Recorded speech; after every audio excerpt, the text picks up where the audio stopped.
Welcome to the Whiskey Vaults. I'm Daniel. I'm Rex. And this is a gift from William Schappert, Trash Titan, once again. Just super trash.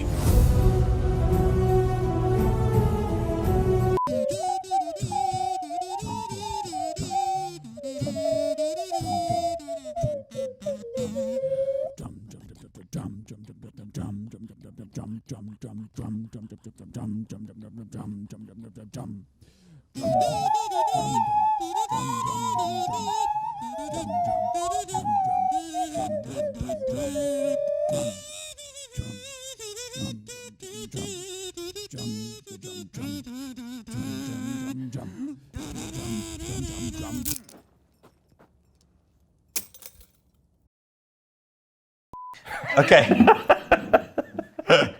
You like that? Yeah. This is Burnside Goose Hollow RSV Bourbon. That sounded like a string of very unconnected words. Well, it's Portland, Oregon. Burnside Goose Hollow. Yeah.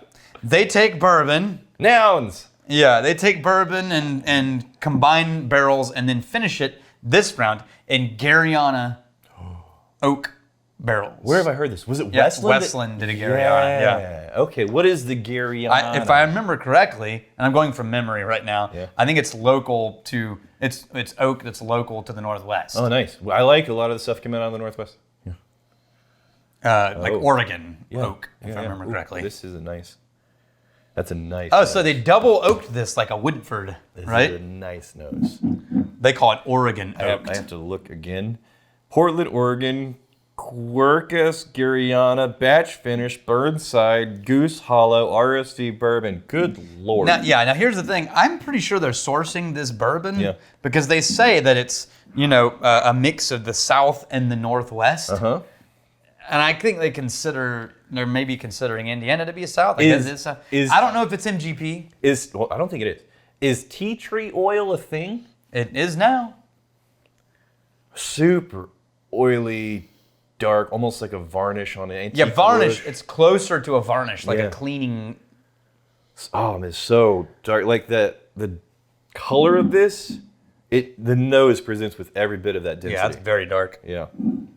Ooh. It feels very thin in the nose and sharp and aggressive. This is the weird thing.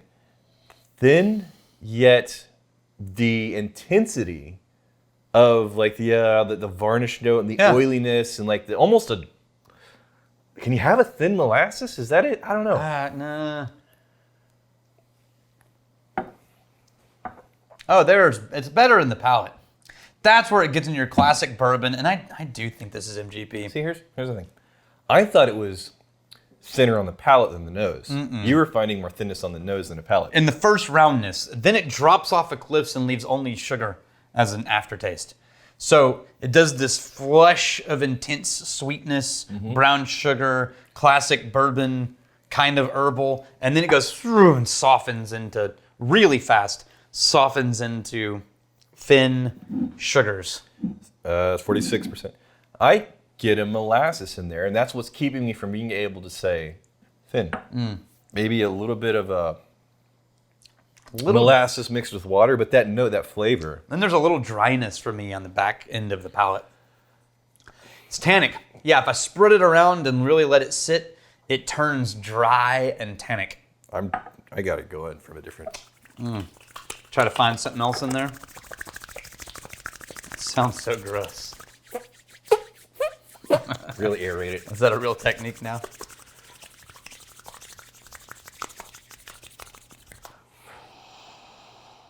Oh, I get almost chocolate.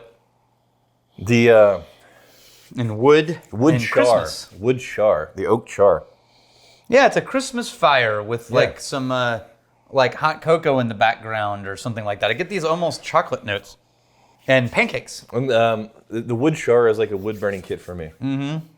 Yeah, that's that dry tannin I get on the finish of this palate. And then going back to the nose after that, there is much more of like a prominent classic bourbon cherry than I was getting. I got that in the palate, in that blush of classic bourbon. I do think this is finished MGP. Finished? I do not know that, and I could be wrong. I did not look that up. Okay. So don't go, like, if it's not, I'm so sorry.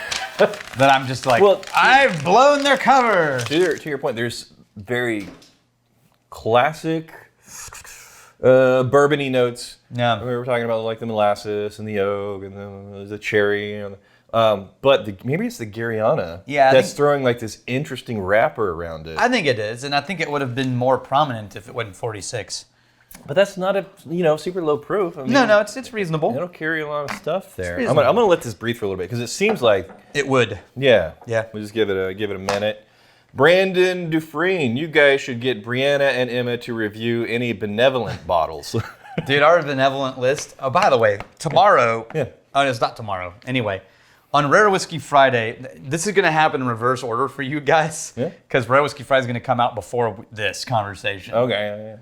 So I've got like, at this point, almost 20 benevolent bottles that have built up. Okay.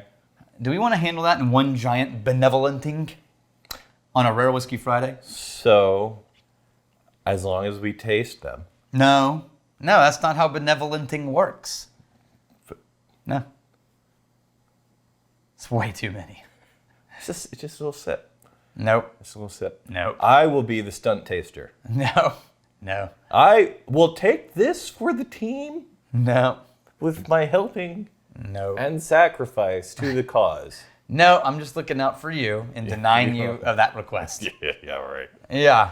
Just your health and safety. So are you proposing an episode where we drink nothing? Oh, no. We'll still do Rare Whiskey Friday and drink some things. Right. But then there will be like the great benevolenting. Right. Because there's so many. Between every sniff, benevolent bastard. Every taste, you benevolent bastard. Yeah. Every uncorking, you benevolent bastard. Yeah, basically. So every I try to work my way through every benevolent bottle in one episode. Yeah, we could probably do that. That would be funny. I'll just have a spreadsheet list. Okay, also, October 1st, no longer taking donations to the Whiskey Vault. Why, Daniel? Because we've got too many, and there's no way we're going to get through them in a reasonable time, in a way that would be fair to the people who are so generous as to send them, and not wait half their life before they show up on the channel. Which also reminds me, there's going to be a full explanation of this. Click on the link, it's timestamped. We have a timestamp link in the description below that gives the full rundown why. But that also reminds me, what we will also do is after October 1st, I will reach out to you to find out what do you want to do with it. Also, for any person who's ever benevolented. After October 1st, you will reach out to the people who send bottles after October 1st. After October 1st. If they didn't get wind of this and they still send bottles, then you're going to reach out to them. We'll figure out what to do with it.